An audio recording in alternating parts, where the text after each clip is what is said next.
Shabbat Tov, Rav Partouche. Shalom à tous. Shalom. Shalom, Rav. On commence tout de suite. On était arrivé la semaine dernière, on était arrivé en plein philosophe, au début du philosophe. On avait expliqué, parce que c'est très, très important pour nous, non seulement d'expliquer le philosophe, je dis surtout d'expliquer ce que disait la Torah par rapport à la première phrase du philosophe qui est que Akadosh Baruch Hu ne s'intéresse pas à tes actes. C'est-à-dire, Akadosh Baruch Hu, Dieu, selon les philosophes qui reconnaissent l'existence de Dieu, la première phrase est de dire c'est vrai que Dieu existe, c'est vrai que Dieu a créé ce monde, mais, et on va voir de quelle manière, on va nous l'expliquer aujourd'hui, mais il ne s'intéresse pas du tout à nous. Et on avait expliqué qu'en fait, il y a une grande question, est-ce que Dieu veut ce monde ou Dieu a besoin de ce monde, a besoin de nos actes ou pas du tout? Les philosophes disent Dieu n'a pas besoin du tout de nous et n'attend rien de nous. N'écoute pas nos prières, n'écoute pas, ne voit pas nos mitzvot, ne s'intéresse pas à nos mitzvot. Il est là et il est seulement la source de ce monde, mais il n'intervient pas dans ce monde. On s'était posé la question, comment se fait-il que Rial, Rabbi Yehuda Halevi, c'est les anacrostiches du mot Rabbi Yehuda Halevi, comment se fait-il que Rial, lui, n'a pas pris un philosophe, parce que c'est lui qui a choisi quel philosophe représenter. Alors c'est vrai que une grande partie de la philosophie qui va être expliquée, c'est selon Aristote. Selon Aristote, il y a d'autres philosophies qui sont mises en avant, mais comment se fait-il qu'il n'a pas pris la philosophie qui renie l'existence de Dieu? Alors il faut savoir qu'il était facile pour Rabbi Yehuda Halevi de prendre un philosophe qui renie totalement l'existence de Dieu, mais à cette même époque où les religions étaient très fortes, il y avait un danger beaucoup plus grand. C'était quoi le danger beaucoup plus grand? C'était une philosophie religieuse. Une philosophie qui acceptait l'existence de Dieu, mais qui l'expliquait de manière philosophique. Et ça, le danger, le venin était plus fort, plus dangereux pour toute personne religieuse ou toute personne croyante. Et par conséquent, Rabbi Yehuda Halevi met en avant ce philosophe religieux. Pourquoi il est appelé philosophe religieux? Parce qu'il accepte le créateur, il accepte l'idée d'un créateur. Il ne renie pas l'existence d'un créateur. Mais nous apprenons de Rabbi Yehuda Halevi qu'une personne qui dit que Dieu existe ne veut pas dire qu'il est croyant. Pourquoi? Parce qu'il est communément répandu et faussement répandu qu'une personne croyante est une personne qui croit en l'existence de Dieu. Or, c'est faux d'après Rabbi Yehuda Halevi. Une personne qui est croyante n'est pas forcément une personne qui croit ou qui ne croit pas à l'existence de Dieu. Il est clair qu'une personne qui ne croit pas à l'existence de Dieu, elle n'est pas croyante. Mais il peut avoir une personne qui croit en l'existence de Dieu, mais qui ne croit pas en la Hashgacha. C'est quoi Hashgacha?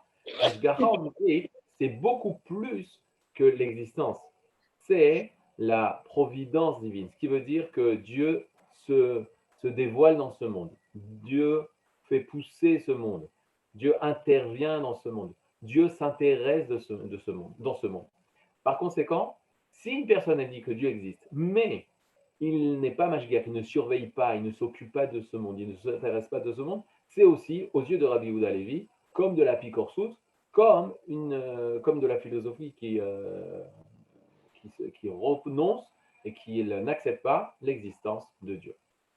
Donc, nous voyons ici, je vais vous montrer tout de suite le texte où on est arrivé juste au début, mais c'était important pour nous de bien mettre en avant les choses. Attendez, je vais faire ça en plus grand. Ouh, il a fait. Et donc, il avait expliqué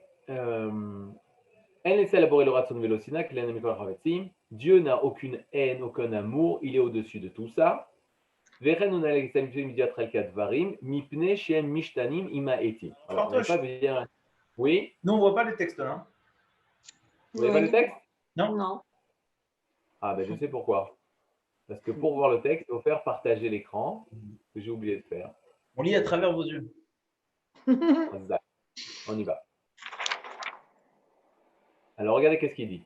Vechenhu, et de même il est. On parle de Dieu. Naale etzel à philosophie. Il est très haut chez les philosophes. On parle de l'idée de Dieu. Midiat al-kadvarim, de la connaissance des parties des choses. C'est-à-dire, Dieu ne s'intéresse pas aux détails de la vie. Mipne shem mishtanim im a itim, parce qu'il change avec les temps. C'est-à-dire les hommes vont en fonction du temps. en fonction de l'époque, ils vont se comporter d'une manière ou d'une autre. Un jour, un homme est comme ça, un jour, un homme est d'une autre manière. Et si Dieu s'intéressait aux détails, alors les connaissances qu'il recevrait changeraient, parce que l'homme change. Et donc les connaissances du divin changeraient. Or, Dieu ne peut pas changer, Dieu est absolu. Par conséquent, Dieu ne s'intéresse pas aux détails et n'a pas les connaissances des détails. Et là, pour pouvoir affirmer qu'un Dieu est absolu, on va dire que Dieu ne connaît et ne s'intéresse uniquement des principes généraux de l'être, des principes généraux de l'histoire, des principes généraux. Qu'est-ce qui va se passer au niveau des détails des hommes? Cela est inconnu dans l'esprit de Dieu, dans la connaissance de Dieu, parce que Dieu ne peut pas changer.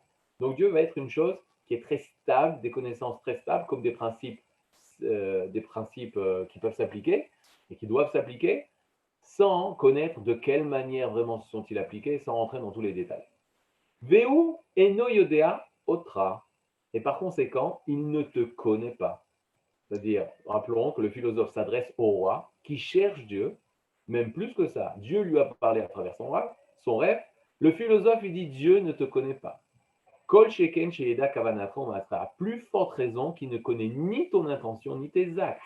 Dieu n'attend rien de tes actes. Dieu ne s'intéresse pas aux mitzvot. Les mitzvot n'existent pas du point de vue de Dieu.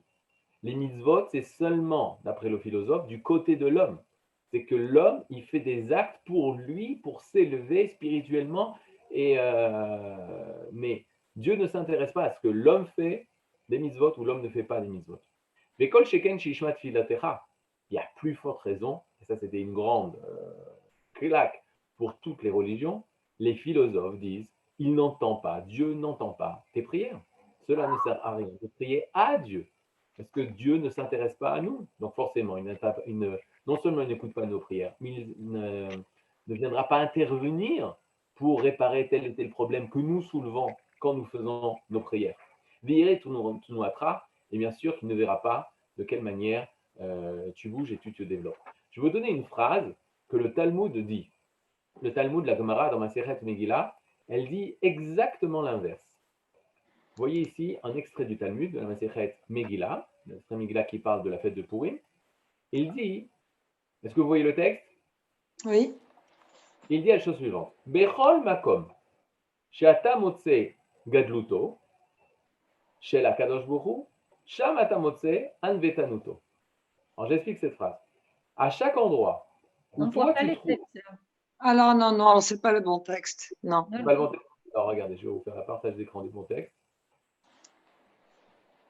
Bechol makom, à chaque endroit, shata motse gadluto, où tu trouves gadluto. C'est quoi gadluto? C'est sa grandeur. La grandeur. Et il y a une autre version, ça c'est la version qu'on dit dans une prière particulière. La Gemara dira gvurato, sa puissance. Mais gvura, être gibor, c'est-à-dire c'est être fort. Fort et puissant. On est obligé d'exprimer ce que ça veut dire ça. Mais avant, j'explique de manière générale la phrase. Berol makom shatamote gadluto, là où tu trouves sa grandeur, là où tu trouves sa puissance, shalakadosh bohu de Dieu, sham, là-bas, atamote anvetanuto, là-bas tu trouveras son humilité. Cette phrase, c'est l'inverse de ce que le philosophe propose. Les philosophes disent, Dieu est tellement grand qu'il ne peut pas s'occuper des choses petites. Dieu est tellement absolu, tellement vérité, qu'il ne peut pas intervenir dans ce monde et s'occuper des petites choses. Aristote dira, il ne fait aucune différence qu'un nid de fourmi, je ne sais plus si on dit ça, un nid de fourmi, qu'un nid de fourmi soit écrasé, dit-il, ou qu'un grand bateau avec des milliers de personnes sont dans ce bateau et viennent à couler. Il n'y a aucune différence aux yeux de Dieu. La mort des hommes, la mort des insectes, la mort des fourmis, Dieu ne s'intéresse pas aux souffrances de l'homme et aux détails de la vie. Dieu est la source de tous les principes généraux et jamais il s'intéresse dans la vie. La Torah dit exactement l'inverse. Elle dit Davka, parce que Dieu est tellement grand, alors que tu vas trouver son humilité, qui va écouter la voix de l'orphelin, qui va intervenir dans l'histoire pour sauver un peuple qui est en esclave en Égypte après 210 ans, qui va s'intéresser de quelle manière l'homme va devoir manger. Est-ce qu'il mangera de la main droite ou de la main gauche? Quelle manière il va devoir se comporter le jour du Shabbat? Est-ce qu'il doit allumer les nérodes de Hanouka 1, 2, 3, 4, 5, 6, 7, 8 ou 8, 7, 6, 5, 4, 3, 2, 1? De ça s'intéresse Akadosh Baruch Hu. Et pourquoi? Parce que justement, là où on voit la grandeur d'Akadosh Baruch Hu, c'est qu'il rentre et s'intéresse de tous les détails. Contre ça, la philosophie se lève, et contre ça, la Torah s'éveille. Et c'est une des preuves de la Torah. Qu'est-ce que ça veut dire, c'est une des preuves de la Torah? Une des preuves qui est avancée pour justement parler et donner une preuve que la Torah vient forcément de Dieu. Lorsque les Yévanim, les Grecs, dans leur mythologie, parlaient des dieux, alors il y avait Zeus, mais on en parlait peu. Zeus était le dieu qui était très très loin, qui est la source, qui est le dieu, mais il était loin d'eux. Il y avait un ou deux temples de Zeus en Grèce. Mais tous les dieux qui étaient mi-dieu, mi-homme, alors ils étaient proches des hommes, et on en parlait beaucoup, et on faisait beaucoup de temples, et on les implorait. Qu'est-ce qu'on voit? On voit d'Afka que précisément que les idées du Dieu qui est le créateur du monde, c'est une idée tellement éloignée de nous qu'on ne pense pas une seule seconde qui peut s'intéresser à moi. C'est la même chose que je vous dis, par exemple, si c'est un exemple que le Rav Cherki donne et qui peut expliquer la chose. Tout le monde voit Zébécéder, vous entendez bien? Il donne un exemple très simple. Il dit, imaginez-vous que vous devez demander à la banque un prêt. C'est-à-dire, vous demandez un prêt bancaire. Vous rentrez dans la banque, et lorsque vous allez rentrer dans la banque, vous allez demander un grand prêt au banquier. Et le banquier vous refuse. Vous refuse ce prêt. Donc, qu'est-ce que vous allez faire? Vous allez décider d'implorer. D'implorer qui? Alors, la meilleure solution, ça c'est moi qui rajoute, c'est d'implorer sa mère. Si vous connaissez la mère du banquier, peut-être ça va vous aider. Pourquoi? Parce que la mère du banquier va pouvoir intervenir auprès de son fils pour pouvoir qu'ils acceptent ce prêt. Mais au lieu d'essayer de trouver des gens qui connaissent le banquier, vous allez dire non, je vais implorer la force de la gravitation. En implorant la force de la gravitation, je vais lui demander cesse de porter ta force sur cet homme-là qui est en face de moi. Et au même moment, la force de gravitation, j'espère qu'elle va m'écouter et qu'elle va enlever cette gravitation sur cet homme, et l'homme va s'envoler, et il va me supplier de pouvoir le refaire descendre, et en échangeant, je vais lui demander le prêt. Maintenant, quand on raconte une histoire comme ça, au moment où on vous dit on va implorer la force de gravitation, tout le monde rigole de ça. Pourquoi? Parce que la force de gravitation, elle est impersonnelle. C'est une loi pure, un principe pur, une force qui agit. Elle agit partout, mais elle est aveugle. Elle est totalement impersonnelle. On ne peut pas parler à la force de gravitation. Or, nous, quand on parle de Dieu, on parle de la source de tous les êtres, de toutes les créatures, de toutes les galaxies, de tous les mondes, de toutes les histoires, de toutes les connaissances. Et il est la source du tout. Comment nous, on peut oser parler à la source du tout pour s'occuper de trouver une place de taxi, une place de garage? C'est impossible, une place pour se garer. J'ai pas de place, je demande à Kadosh Baruch Hu, aide-moi à trouver une place pour pouvoir me garer et pas arriver en retard au cours de Yeshivat Online. Comment c'est possible? Ça, c'est un chidouche de la Torah. Personne, avant le dévoilement de la Torah de Moshe, personne n'avait pensé une seule seconde que Hachem pouvait nous donner des lois à nous, aux hommes, et à s'intéresser à nous. À tel point qu'on retrouve ça aussi dans la sortie d'Égypte. La sortie d'Égypte, on va voir justement en comparaison au Kuzari avec le Rambam, que le peuple d'Israël ne pensait pas une seule seconde que Dieu allait leur donner des lois. Quand Moshe se présente au Ham Israël pour leur dire Dieu va nous donner les lois et va nous parler, le peuple n'y croyait pas, à tel point qu'il a demandé à Moshe, nous voulons entendre Hachem. Si Dieu parle, si Dieu veut nous donner des lois, nous voulons l'entendre, parce qu'il pensait que c'était Moshe qui allait donner des lois. Pourquoi c'était si étonnant? Si étonnant, c'est très simple. Comment Dieu, créateur du tout, va s'intéresser de quelle manière je vais cuire la dafina le Shabbat, ou je vais réchauffer la dafina le Shabbat? Comment c'est possible une chose comme ça? Contre ça, l'intellect des philosophes, et donc quand on parle des philosophes, c'est clair qu'on parle de notre intellect à nous. Qu'est-ce que ça veut dire notre intellect à nous? Si on pousse notre cerveau jusqu'au bout, on arrivera à la même conclusion. Si on pousse notre cerveau rationnel humain, je répète, si on pousse notre cerveau rationnel humain jusqu'au bout, on arrivera à la même conclusion que Aristote. c'est impossible de dire que la source du tout, Dieu, qui est la perfection, etc., s'intéresse à des petites choses qui sont nous et nos actions. Et c'est pour ça qu'ils vont renier tout ce qui est en rapport avec la Hashgacha. Alors que la Torah, l'inverse est la vérité. C'est que Dieu s'intéresse à nous dans tous les détails de notre vie. Et c'est pour ça que les mitzvot, c'est des choses qui sont véritablement au niveau des actes de l'homme, qui sont détaillés, qui ne sont pas de manière générale, ils sont très très précises parce qu'on veut arriver justement dans tous les détails à ce que Dieu s'intéresse, ou en d'autres termes, emmener Dieu sur cette terre dans tous les détails de notre vie. Et ça, ce sera le plus haut niveau. Être capable d'emmener Dieu dans tous les détails de notre vie. Et c'est l'inverse de ce que la philosophie met en œuvre. Est-ce que vous avez des questions? Alors, Partouche, moi, je n'ai pas compris ce que c'est d'emmener Dieu. C'est d'amener ce que Dieu veut de nous, mais d'amener Dieu. Voilà, pour l'instant, emmener sa volonté. Toi, tu es volonté. Toi, tu es volonté.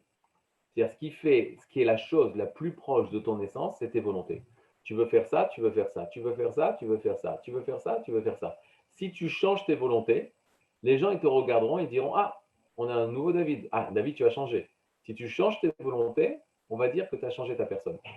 Les forces de l'être, les forces de l'âme, qui sont le plus proches de mon moi, c'est mon ratson, c'est ma volonté. Il faut faire attention, le ratson, c'est pas moi.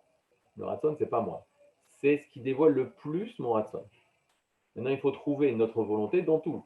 C'est-à-dire, même moi, la façon comment je m'habille, comment je me tiens, comment je bouge mes mains, etc. Tout ça, c'est les expressions de notre volonté. D'accord? En justement, comment on appelle ça? Sfatagouf. Langage du corps. Le Langage corporel.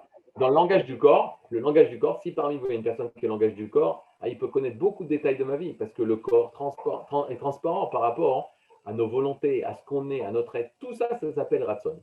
Quand je dis emmener Dieu dans notre vie, c'est emmener sa volonté, exactement. Faire exactement ce qu'il veut. C'est moi, je veux dévoiler sa volonté. Moi, je ne veux pas mettre, désolé de vous décevoir, je ne veux pas mettre des cubes noirs sur ma tête et sur le bras tous les matins. Non, j'aurais préféré blanc ou jaune. Mais noir, triste. Et là, quand je fais ça, je fais exactement sa volonté. Au même moment, c'est comme si je disparais. On expliquera ça parce que c'est dangereux.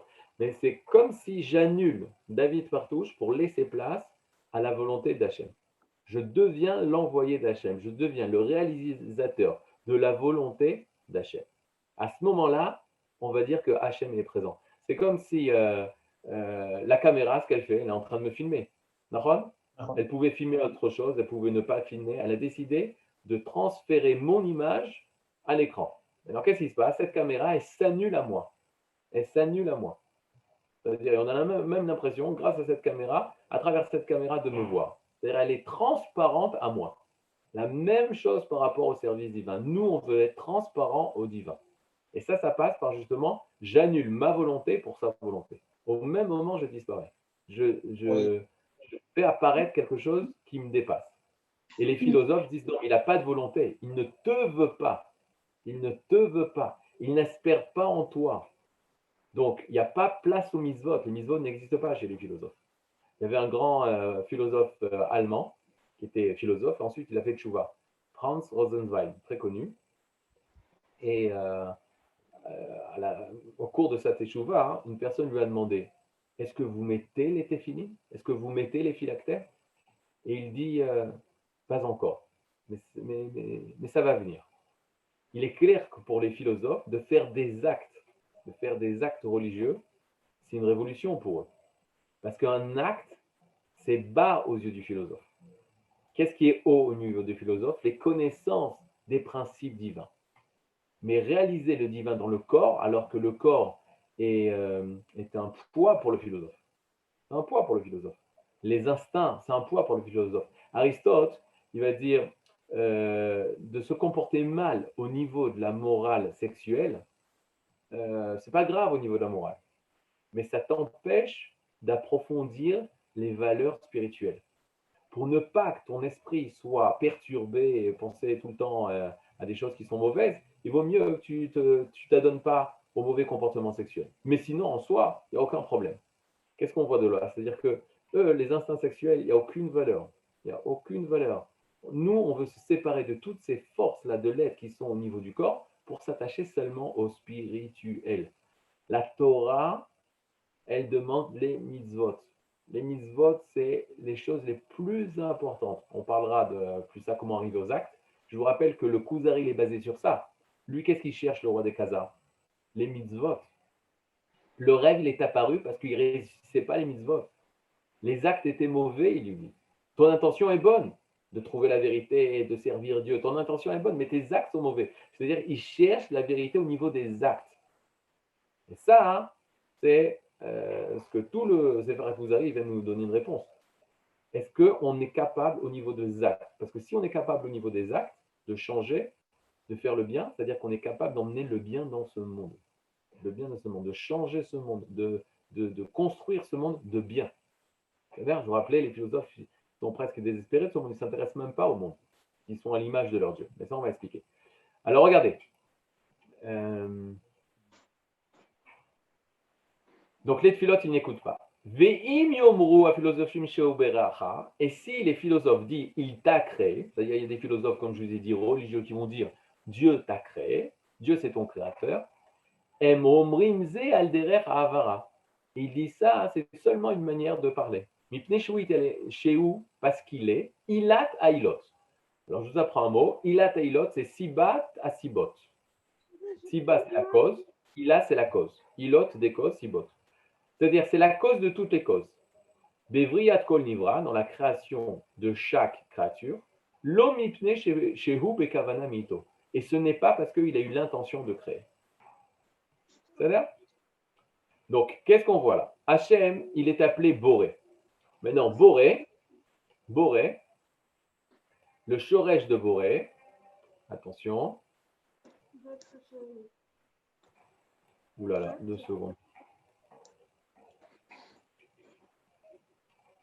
Quel est le shoresh du mot Boré? C'est bara. Bet, Re, Aleph. Aleph, oui. C'est-à-dire, bara, ça veut dire qu'il a créé. Or, on voit que dans la Torah, il y a plusieurs mots pour dire créer. Il y a le mot yotzer.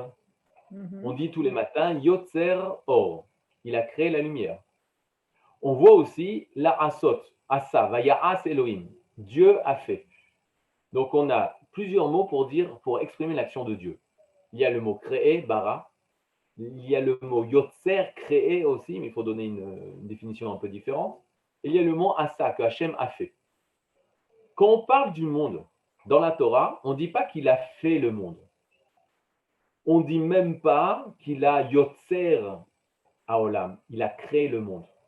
Non, on dit qu'il bara et haolam. C'est le premier verbe qui est utilisé dans la Torah, bereshit bara. Or, on sait, et écoutez bien parce que ça c'est un peu difficile, que pour comprendre l'hébreu, on ne peut pas comprendre une langue à partir de cette même langue. C'est-à-dire, pour bien comprendre cette langue, il faut une langue qui va expliquer la langue que tu veux apprendre. Quelle est la langue qui va expliquer l'hébreu? C'est l'araméen. Tous nos commentateurs, que ce soit la Gemara, qui est un commentaire de la Mishnah, la Gemara est écrite en araméen, pour commenter la Mishnah qui est écrite en hébreu. On a dans le Chumash aussi, dans le Pentateuch, Bereshit, Shemot, tout le Chumash, on a un commentaire, une traduction du Chumash en araméen par Ankelos. On a enfin le Zohar. Le Zohar, alors qu'il a été écrit par Rabbi Shimon Bar Yochai, il aurait pu bien être écrit en hébreu, puisque Rabbi Shimon Bar Yochai habitait en Eretz Israël, mais il a été écrit en araméen parce qu'il vient expliquer le sens profond de la Torah. Donc à chaque fois, vous voyez un grand principe que le Rav Ashkenazi disait, que l'araméen, c'est l'inconscient de l'hébreu, et la langue araméenne vient en fait nous apprendre à comprendre l'hébreu. L'exemple, je vous demande de l'apprendre par cœur, comme ça vous serez toujours à l'éveil par rapport à ça. Un exemple très simple, le mot, comment on dit amour en hybride, en hébreu? Amour. Ahav.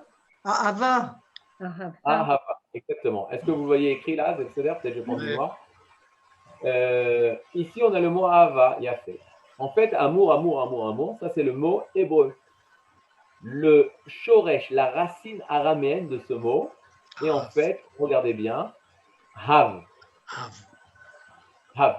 Maintenant, la Gemara dans le traité Rosh Hashanah dit, le jour de Rosh Hashanah, nous sommes comme des chiens, nous ressemblons à des clavines. Pourquoi? Parce que contrairement en France où les chiens font waf, waf, waf, dans la Torah, les chiens font av, av, av. Et la Gemara dit, on se trouve à Rosh Hashanah comme des chiens en disant have, have, have à Dieu. Que veut dire have, have, have? Have veut dire donner. Have veut dire donner. Maintenant, quand tu sais que have veut dire donner, tu apprends là très simplement que le mot have veut dire donner. Tout ce qui n'est pas donné n'est pas de l'amour. Tout ce que tu donnes, c'est une expression de l'amour, que tu donnes vraiment. Par conséquent, qu'est-ce qu'on a? On a, grâce à l'araméen, j'ai pu comprendre qu'est-ce que le mot hébreu veut nous dire. Ahava, c'est pas recevoir. C'est pas parce que j'ai reçu de quelqu'un que j'ai du sentiment d'aimer. J'aurai un sentiment de Ahava uniquement si j'ai donné à quelqu'un. Si je me suis investi dans quelqu'un, je vais pouvoir aimer. Regardez dans une famille où malheureusement il y a un enfant qui a des problèmes moteurs, qui a des problèmes psychologiques, etc. Il est adoré de sa famille. Pourquoi? Parce que tout le monde s'est investi en lui. C'était à lui de le garder, c'était à lui de l'emmener, c'était à lui de l'aider pour ses devoirs, c'était à lui de le protéger, c'était à lui. Regardez la mère, tout ce qu'elle a donné, ça a créé en elle ce sentiment de Ahava, de véritable amour. Parce qu'elle n'a fait que donner, alors elle a aimé. Regardez en Eretz Israël. On est obligé de donner à Eretz Israël, à la terre d'Israël, pour pouvoir aimer. Regardez en France. Si des personnes reçoivent la France gratuitement, ils ne pourront jamais aimer la France. Mais nous, Hachem nous a mis dans une situation où on est obligé d'aimer Israël parce qu'on est obligé de se donner à elle, de faire des efforts pour elle. Donc ça, c'est un grand principe que tu peux comprendre grâce juste au mot. Quand tu connais le mot araméen, la shoresh, la racine araméen d'un mot hébraïque, tu peux comprendre qu'est-ce que le mot hébraïque veut dire. Alors pourquoi je vous dis tout ça? Parce qu'ici, on a le même exercice. Vous avez ici le mot bara. Le mot bara, en fait, c'est un mot hébreu. Mais il vient d'un mot araméen qui veut dire, qui s'appelle bar. Bar, bet resh. Alors, j'ai cité tout à l'heure l'auteur du Zohar qui s'appelle Rabbi Shimon Bar Yochai. Rabbi Shimon Bar Yochai, ça veut dire Rabbi Shimon Bar, fils de Yochai. Ben, qui veut dire fils en hébreu, veut dire, et le mot bar en araméen. Bar, ça veut dire fils. Mais pourquoi bar, ça veut dire fils? Parce que bar, ça veut dire être à l'extérieur. Allez, marquez ça. Être à l'extérieur. Peut-être quelqu'un connaît l'arabe parmi vous. Peut-être David. David, tu connais? Bara. Bara. Bara. Bara. Comment vous dites? Dehors. Okay. Dehors. Khutsa. Bra, ça veut dire khutsa, dehors. Dehors. En fait, pourquoi le fils s'appelle Bar? Parce que c'est lui qui est sorti à l'extérieur. Il était dans le ventre de sa mère et l'enfant, il va sortir à l'extérieur d'eux. Ce qui veut dire que le monde, c'est ce qui est sorti à l'extérieur de Dieu. C'est-à-dire, maintenant, ça marche là, vous êtes là? Maintenant, si on dit qu'il est sorti à l'extérieur, on va faire une grande différence. Comment les philosophes expriment ça et comment la Torah exprime ça? Parce que je suis obligé de faire le parallèle, sinon on va avoir des pensées philosophiques. Dans le monde philosophique, d'après le philosophe. Araf, je vous coupe. Est-ce que vous pouvez éteindre vos microphones, s'il vous plaît? Je vois Madame Mikou, etc. Si vous pouvez éteindre vos microphones, Toda Rabba. Excusez-moi, Araf. Pas de problème. Maintenant, d'après le monde des philosophes, il y a une grande différence. C'est quoi la grande différence? C'est que Hachem est la cause du monde. Il a dit, c'est la cause de toutes les causes. Hachem est la cause du monde. C'est-à-dire, Hachem est la cause du monde. Nous, on dit que Dieu a créé le monde. Qu'est-ce que ça veut dire, il a créé le monde? Le monde est sorti de lui. Nos sages nous disent, le monde a été créé à partir de rien. Ça s'appelle en anglais, je vais dire, en latin ex nihilo. Ex qui veut dire être sorti. Nihilo qui veut dire de rien. Et c'est ça qui va faire une différence énorme dans notre façon de comprendre les choses. Nihilo. De notre façon de comprendre les choses, nous, dans la Torah ou dans les autres religions, et la façon philosophique. Nous, on dit qu'il est créé à partir de rien. Comment on appelle ça dans la Torah? Ça, vous devez le marquer, c'est très important. Yesh, le il y a de ce monde, mais Mais Aïn, il vient du néant. Aïn qui veut dire néant. Yesh mais Aïn. Le yesh, la créature, mais, le 2 de provenance, il y a, l'existence, elle vient à partir de rien. Chazak. Maintenant, regardez bien. Nous, dans la Torah, quand on dit, en hébreu, quand on dit nivra, c'est qu'il existe. Pourquoi? Parce que j'ai dit que ex en latin, ça veut dire être sorti. Et ist en latin, ça veut dire quoi? Ça veut dire être. On le retrouve en allemand. Ist, il est. On retrouve en anglais, is. D'accord? Et en fait, exister, c'est être sorti de lui. Être sorti de lui. C'est-à-dire être sorti de lui. Selon les philosophes, ça n'existe pas ex nihilo. Être sorti à partir de rien, ça n'existe pas. Et eux, qu'est-ce qu'ils vont dire? Et regardez la phrase qu'ils vont dire de manière très claire. Tout le monde est d'accord avec ça. Où est-ce que je suis? Velo bara me olam adam. Il n'a jamais créé d'homme, Dieu, qui a olam kadmon. Le monde a toujours existé. Le monde a toujours existé. Qu'est-ce que ça veut dire? Ça veut dire que selon la Torah, il n'y avait pas de monde, et à un moment donné, il y a eu un monde. Selon les philosophes, le monde a toujours existé. Ça revient au principe de base qu'on avait vu, c'est que Dieu n'a pas voulu le monde. Il est la cause du monde sans vouloir le monde. Tandis que chez nous, il n'y avait pas de monde, il a voulu, comme on avait expliqué la semaine dernière, il a eu le désir de vouloir le monde. C'est-à-dire, il a eu le désir d'avoir besoin de nous. Il a voulu nous créer. Donc, quand on dit que le monde il a été créé à partir de rien, c'est-à-dire qu'il n'y avait rien, et qu'il y a une volonté, c'est la création, une volonté de créer. Je veux créer. Et ça s'exprime par la création de Yesh Me'ayin ex nihilo. Chez les philosophes, ce n'est pas Yesh Me'ayin. C'est, comment on appelle ça? Qui a une idée comment on va appeler ça? Le Yesh. Yesh mi yesh. Kol hakavod.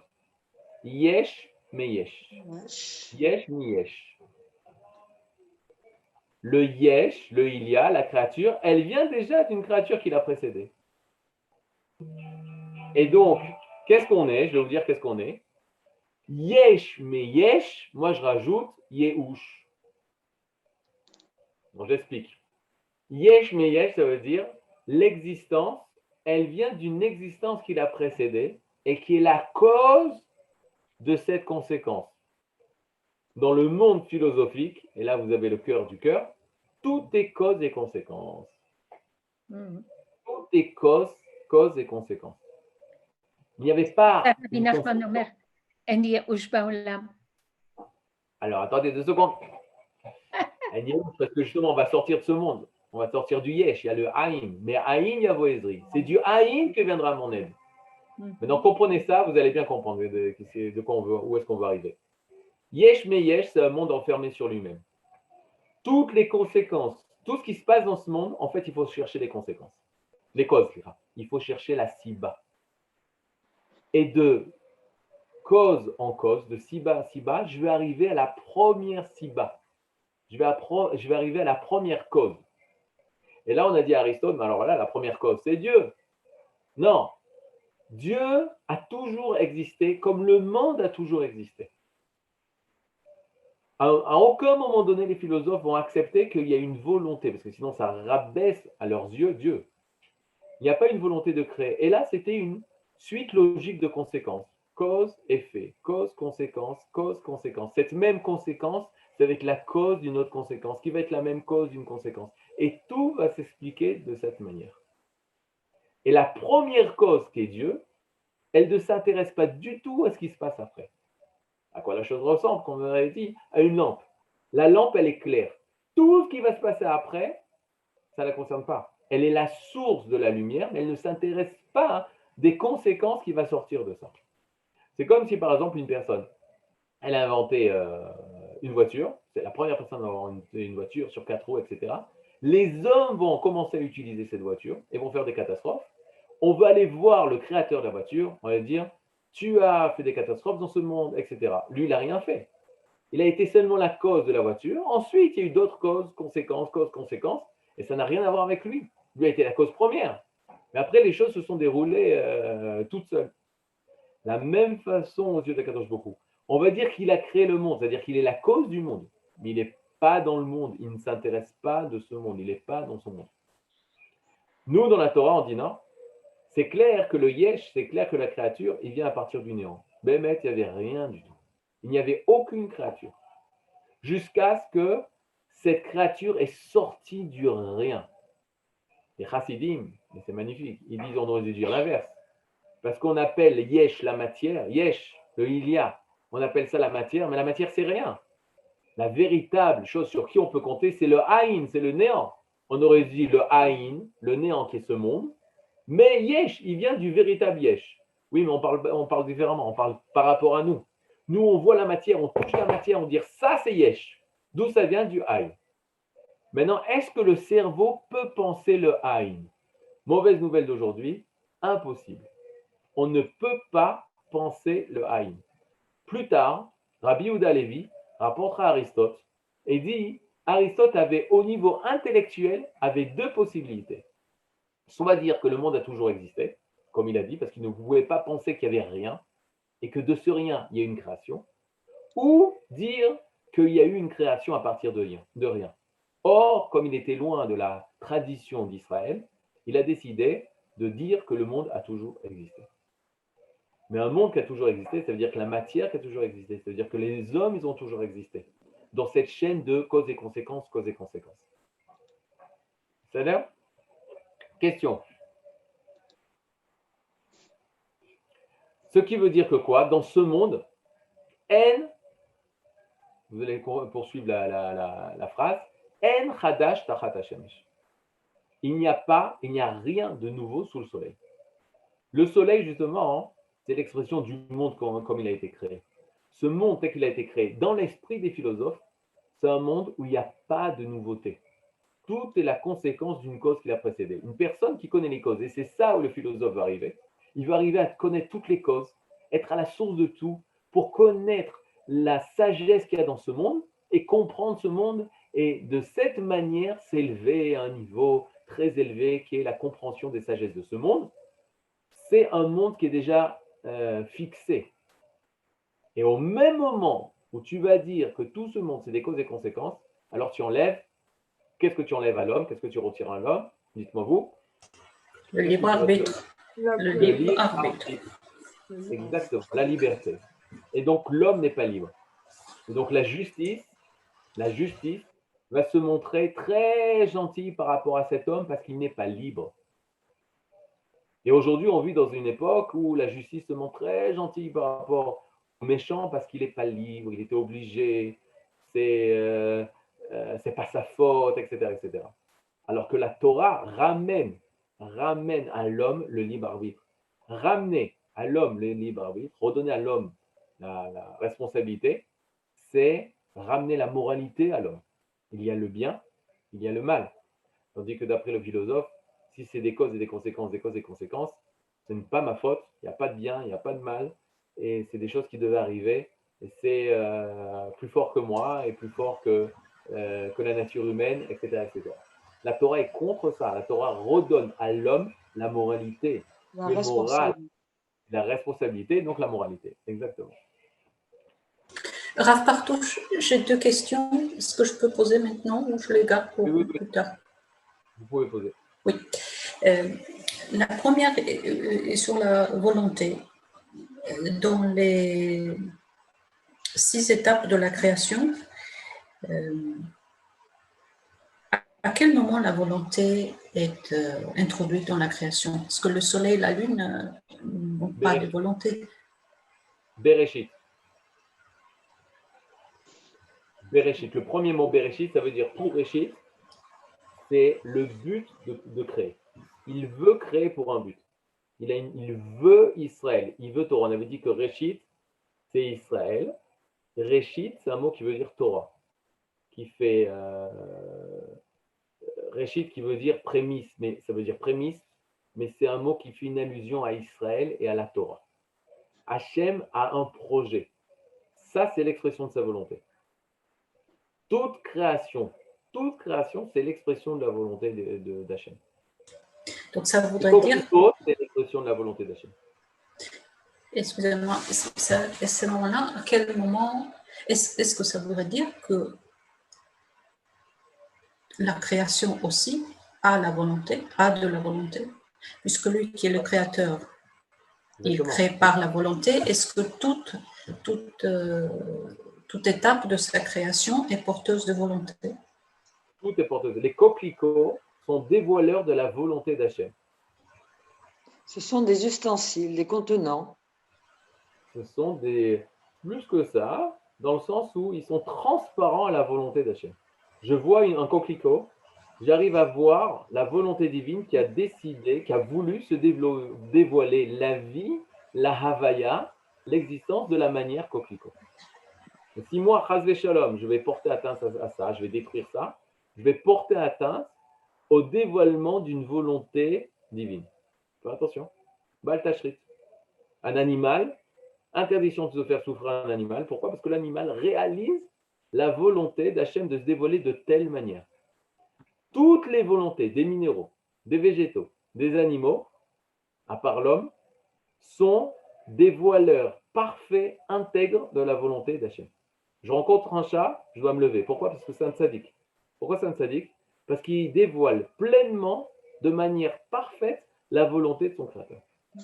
Les seuls qui ne dévoilent pas la volonté de leur créateur, c'est les hommes. Tout est dévoileur de volonté. Tout ce qui existe dévoile, dans le monde minéral, végétal, animal, dévoile le divin. C'est ce qu'on dit dans El Adon, quand on fait la prière du Yotzer. On dit Yotzer or Chocher, et on chante El Adon, Al Kol Maasim, etc. Osim, ils font, on parle des étoiles, des constellations, et du soleil et de la lune. Be'ema, avec Aleph, avec terreur, Retson Konehem, la volonté de leur créateur. Le soleil fait exactement la volonté de son créateur. La lune fait exactement. Les arbres font exactement la volonté de leur créateur. Tout est volonté du divin. Le seul qui a reçu une volonté et qui doit dévoiler cette volonté, mais qui le fait de manière infidèle, c'est les hommes. Le tzaddik, c'est celui par moralité qui va réaliser la volonté divine qui est en lui et la réaliser de manière fidèle. Alors on pourra voir Moshe, Hachem.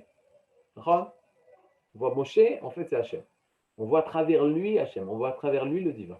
Parce que lui, il est Eved Ne'eman. Il est serviteur mais fidèle. Fidèle à la volonté divine qui est en lui. Et ça, le philosophe est contre ça.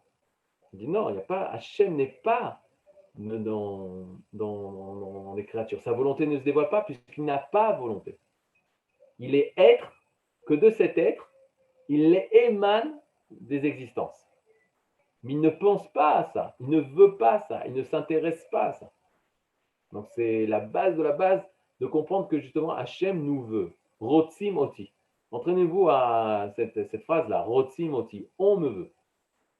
On doit se poser la question, qui est celui qui me veut? Pourquoi il me veut? Et de quelle manière je peux réussir à dévoiler ce pourquoi il me veut? C'est l'homme, ça. Tous les hommes. Tous les hommes. Et il y a la manière Ratson de la France, il y a un Ratson qui doit se dévoiler par l'Allemagne, il y a un Ratson qui doit se dévoiler par Joe Biden, il y a un Ratson qui doit se dévoiler par Israël. Tout ça on appelle Torah. La Torah de la France, la Torah de l'Allemagne, la Torah d'Israël. Chacun a sa Torah. Chacun a sa manière de dévoiler le Ratson. Mais on parle de dévoilement de Ratson. C'est ce que le roi des Khazars cherche. Je veux dévoiler le Ratson. Je veux dévoiler sa volonté. C'est là? Ça veut dire tant que nous ne découvrons pas cette volonté de Hachem en nous, alors on n'est même pas au niveau d'un animal. Exactement. Ce que vous dites, il y avait un grand admour qui se baladait dans un grand raid, qui se baladait dans le désert. il trouve des orties par terre. Et il tombe, et il pleure, il dit, toi, en tant qu'ortie, tu réalises pleinement la volonté de ton Créateur. Moi, qui m'assure que je réalise la volonté de mon Créateur? Exactement. D'ailleurs, Hagav, cette façon de voir les choses, qui est la façon de la Torah, qui est la façon des Chassidim, qui est la façon des Kabbalistes, ça donne énormément de kavod, de respect au monde écologique. Mais dans le sens du terme, c'est un respect de tous les êtres. Pas du respect, je préfère les animaux que les hommes. Il y a eu des cas comme ça, où ils préfèrent les animaux que les hommes. Les Allemands, ils marchaient même Hashem Zicham. Ils préféraient les animaux, les bergers allemands que les Juifs. Quand on passe à, on vient véritablement d'un véritable amour pour la nature, parce qu'on comprend qu'elle dévoile le Retzon Hashem. Et de là, l'écologie, et de là, le faire attention au globe terrestre, faire attention à l'ozone, etc., etc. Et ça vient parce qu'on comprend que tout dévoile la volonté d'Hachem, que nous, on doit faire attention. Un des grands talmidim du Gaon de Vilna, il disait « Mon esprit n'est pas tranquille tant qu'un seul ver de terre est coincé sous une pierre. » De quoi on parle? On parle d'une personne qui a un niveau spirituel qui englobe le monde, de tous les êtres du monde, parce qu'il est conscient que ce n'est pas Marabou Maasecha Hachem d'une Rav Kook. On dit quels sont grands tes actes Hachem, tes œuvres Hachem. On voit le soleil, la lune, les galaxies. Mais Makatnou, quels sont petits tes actes. Même dans une fourmi, tu vois comment tout est détaillé, tout est en détail. De quelle manière chaque fourmi elle dévoile la volonté d'Hachem. Donc après, on comprend qu'il faut faire attention, on ne peut pas marcher sur des fourmis. C'est par le bon, c'est de voir le divin. De voir le divin qui se dévoile. C'est bien? Bon, mais ça, on aura besoin de l'occasion de reparler parce que c'est partie principale du texte. J'ai une deuxième question, si vous permettez. Je pense reliée à cela. Mais à quel moment, dans Adam Arishon, Hachem a introduit la connaissance du bien et du mal? L'arbre du bien et du mal est à l'extérieur. Non, il est en plein milieu du jardin. Ben oui, mais l'homme a été placé dans le jardin d'eau. Alors, quelle est la question? Parce que là, c'est un grand... Oui, donc c'est peut-être pour plus tard. Non, mais je vais essayer de trouver un rapport. S'il n'y a pas de rapport... Comment il savait ce qui est bien et mal avant d'avoir mangé? Il ne savait pas. Il ne savait pas. Mais il savait qu'on lui avait dit que c'était Et Hadat Tov Vara, et lui, il a été prêt à aller dévoiler le divin, même dans le mal. Il voulait prouver que même dans le mal, il y avait quelque chose de sauve. Le rat en soi, ça n'existe pas.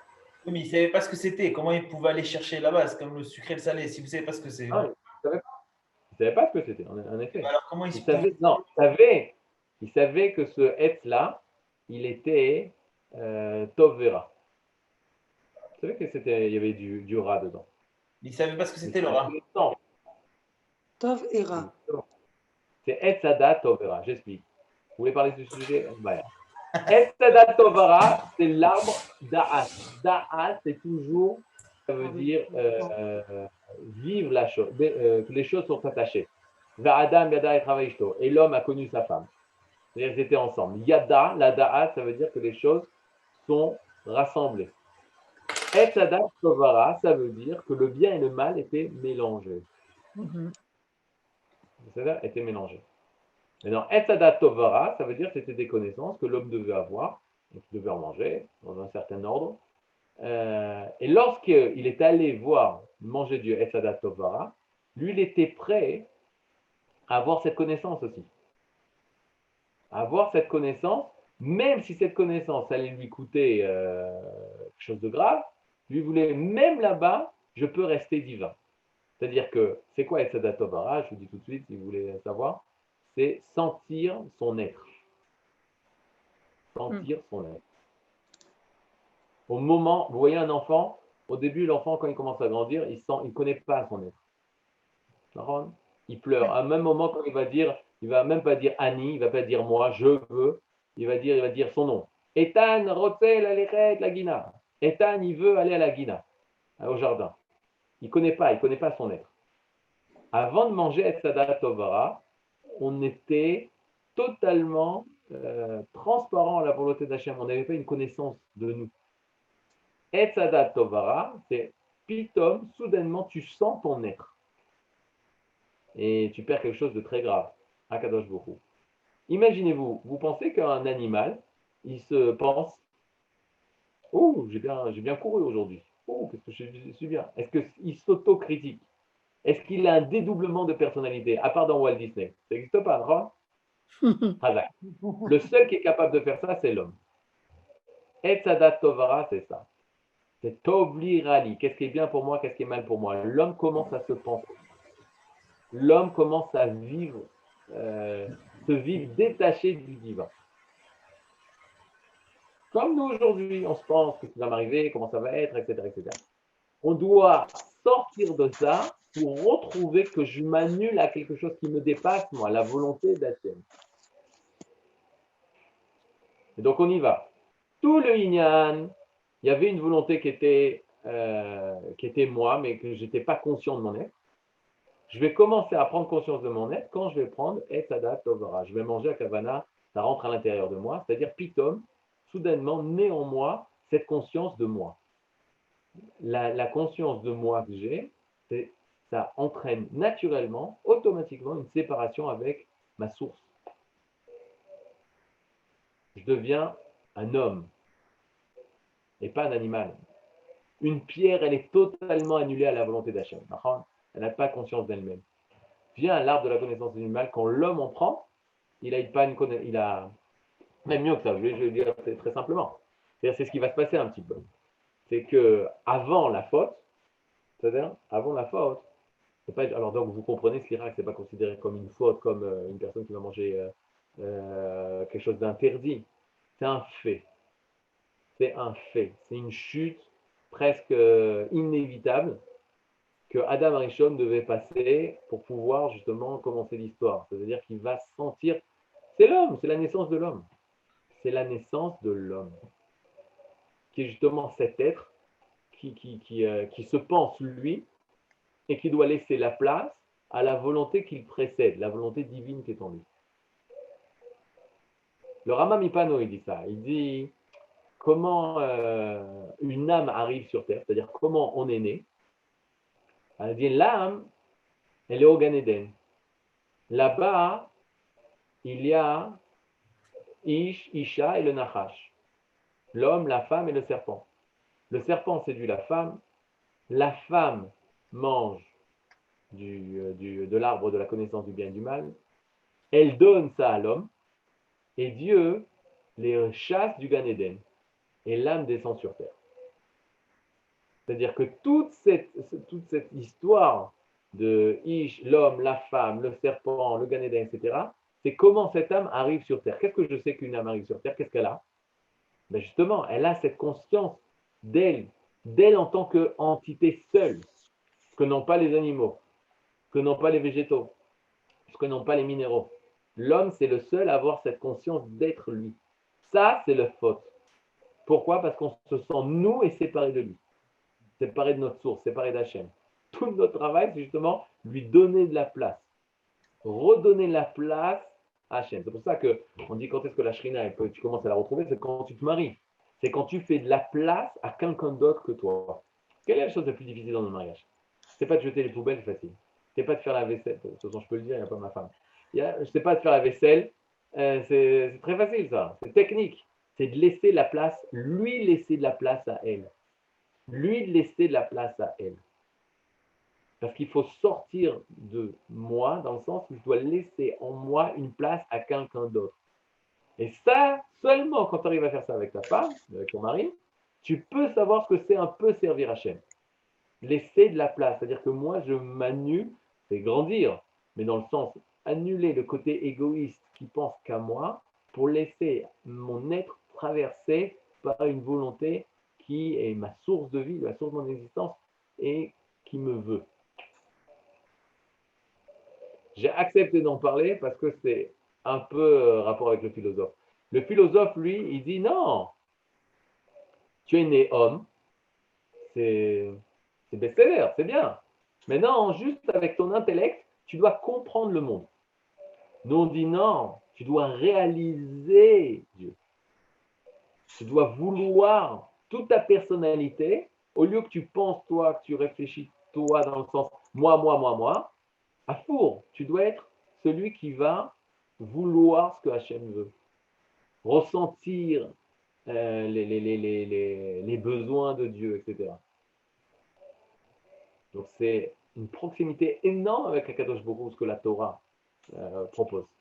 Contrairement aux philosophes, que c'est le même rapport entre un scientifique, les Hagav, en passant les philosophes de l'époque et les scientifiques d'aujourd'hui. Ils veulent connaître tous les principes, comment le monde tourne. Mais est-ce qu'ils aiment le monde? Mais non, le monde, c'est comme la force gravitationnelle. Elle n'a pas de volonté, elle n'a pas une personnalité. Tout ça, c'est impersonnel. C'est-à-dire? Bon, je vois que j'avais mis une question sur le chat alors, attendez, qui suit bien en fait votre réponse. Alors, 2 secondes. Quelle différence entre la prophétie Bina? Attendez, ok. Chochma, Bina, Vada'at, c'est en effet 3 façons de connaître les choses. C'est-à-dire, Chochma, la sagesse, la Bina, le discernement, et le Da'at, c'est vivre la chose. Mais non, dans l'évolution normale d'une connaissance, on passe toujours par ces 3 chemins. Si on rate un de ces chemins, on ne peut pas dire que je connais la chose. Chochma, ça va être la première rencontre avec l'objet. On parle d'une personne qui va étudier les choses qui sont à l'extérieur de lui, ou une personne. Chochma, c'est la première rencontre avec la chose. C'est le côté extérieur de la chose, le poids, la mesure, etc. etc. Bina, ça vient du verbe lehavin, et les lettres de lehavin, c'est bet yunun. Bet yunun, c'est ben. Ben, c'est entre. Tu fais la différence entre. En fait, ça s'appelle en français le discernement. Tu le mets à part des autres objets. Ça, c'est un objet, par exemple un téléphone. Je peux vous raconter une chose très simple. Il y a 20 ans de ça, quand j'étais en Israël, ils ont commencé à sortir des téléphones. C'est-à-dire? Donc, on m'avait présenté un téléphone, je sais ce que c'est. Chochma. Bina, j'avais passé l'étape de la Bina, parce que je l'ai différencié du reste des objets. Ça, c'est un objet pour téléphoner, ça, c'est un objet pour couper les légumes, etc. Mais une fois, je me suis retrouvé au supermarché, et en face de moi, il y avait un homme qui était au rayon du lait. Et il commence à mettre sa main sur sa tête, et il dit, j'ai oublié qu'est-ce qu'elle voulait que j'achète. Vous savez? Et donc, sa femme lui a demandé de faire des courses, et il a oublié qu'est-ce qu'elle lui a demandé. À ce moment-là, une chose extraordinaire est arrivée. Qu'est-ce qu'il fait? Il y a une personne à côté, il dit, est-ce que vous avez un téléphone portable? Et la personne lui dit, oui, j'ai un téléphone portable. Alors, qu'est-ce qu'il lui dit? Appelez-la. Et il lui dit, ah oui, je vais l'appeler. Il l'appelle devant moi en sortant le téléphone portable. Cette personne savait qu'est-ce qu'était un téléphone portable, il avait la chokhma. Cet homme savait qu'est-ce qu'était la différence entre le téléphone portable et le reste des objets, il avait la bina. Qu'est-ce qui lui manquait? Le da'at. Parce qu'il ne vivait pas cette existence qui est le téléphone portable. Sinon, il aurait pensé tout de suite à appeler. Aujourd'hui, malheureusement, je pense que les gens, ils ont le da'at, de chez da'at par rapport au portable. C'est-à-dire, on va devoir s'arrêter là. Toda rabba, Rav Yoel, shalom, shalom. שלום וברכה, כבוד הרב, שלום, שלום, רב דוד, תודה רבה לך. יישר תודה כוח. רבה, הרב פרטוש. Voilà. Cours qui est passé. Rav Partouche.